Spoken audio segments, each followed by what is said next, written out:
So now that you have your graphic organizer laid out and you have all 8 techniques written in from the PowerPoint presentation that Miss Cook created, we are going to actually try out these chalk pastel techniques. If you are not in class and you are a distance learner, you're gonna just do your very best to do this in colored pencil, unless you have your own set of chalk pastels at home. But again, you can do this in colored pencil to the best of your abilities, and that will count for this assignment. For our first technique, we are using blending. This is gonna require 2 colors. I'm going to choose pink, a little neon pink. If you have a full chalk pastel stick, it's always nice to kind of just cut it in half so that it's easier to use. I'm gonna use this, and then I'm going to do green, kind of like a little watermelon color. I'm gonna start by taking my chalk pastel kind of on its side, going in circular strokes to lay down some color, and then I'll take my second color and start to slowly bring it towards the pink.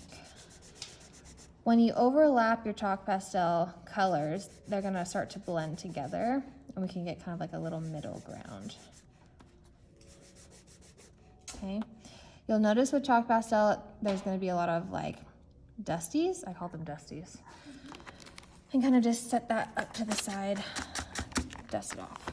Okay, don't really blow it because that will make it go everywhere. It's super dirty. So that's blending 2 colors together. You can also take your finger and blend it to kind of make it softer. Okay, blend it together here. And then I can always go back in and lay more color down. Overlap, overlap, but using my finger to blend. You can also use a Q-tip, you can also use a tissue to kind of create that blend. And again, just dusting the leftovers up to the top or to the side, okay?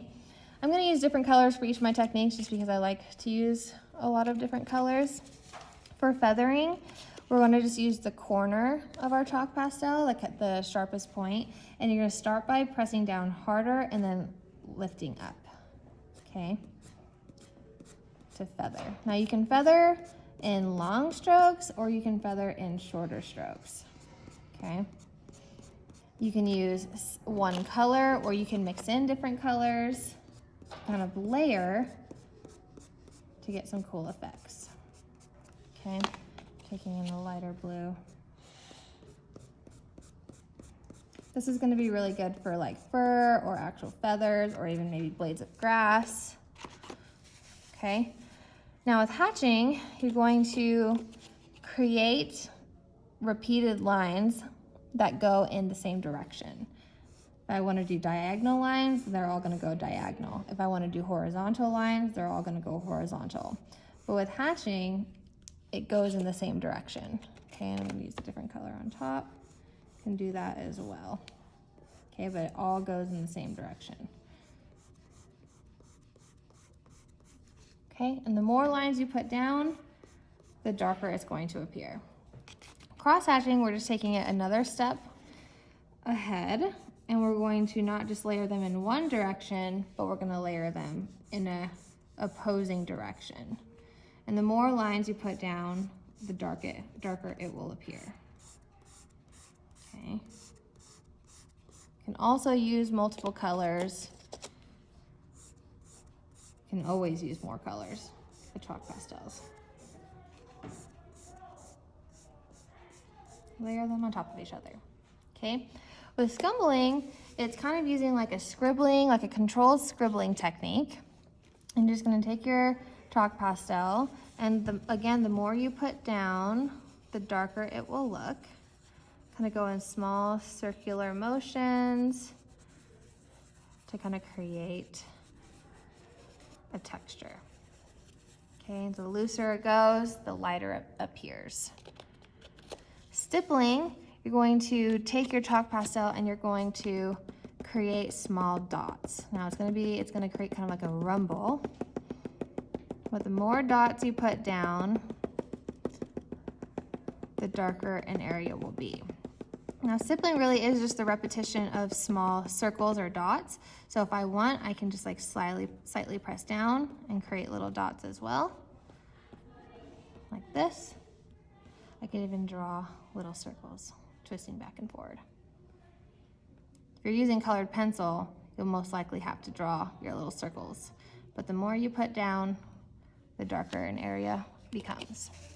Okay, now we're gonna do a little bit of lifting. We're gonna need our kneaded eraser. I'm gonna use this color. I'm going to put down my base color.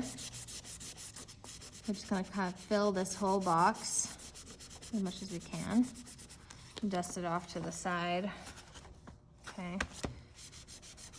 Get a nice solid block of color. Okay. I'm gonna take a darker and a lighter color to just kind of see what happens over it. I'm just gonna draw a line right across, and I'm gonna use a darker color too. Okay. You'll notice that you can draw on top of layers of chalk pastel, but since the color is underneath it, it's gonna change the relationship that the color has with the page. So if you use your kneaded eraser, you can lift out some of that color, just like go back and forth. And you always want to use a kneaded eraser with chalk pastel, because if you use a pink eraser, you're gonna get the the eraser fuzzies, and you'll wanna like dust them off, but if you take your hand over the page, it's going to ruin it, okay? Just like this, carefully lifting out that chalk pastel to kind of make way for this color to have more vibrancy, okay? Put my blue down. It's much more vibrant than the blue just over the peach, okay? Show you with the darker. And really you can use a lifting technique to soften areas, to create a highlight like we did in our charcoal or graphite drawings, okay? Taking that green. Green is a little bit more vibrant than this one here, okay? Our last technique is going to be a side stroke, and we are going to use our chalk pastel just right along the edge here to create a stroke. Now you can keep layering it to make it darker, but you're using the side to block it in, okay? You can also use the side stroke with the top of the chalk pastel here.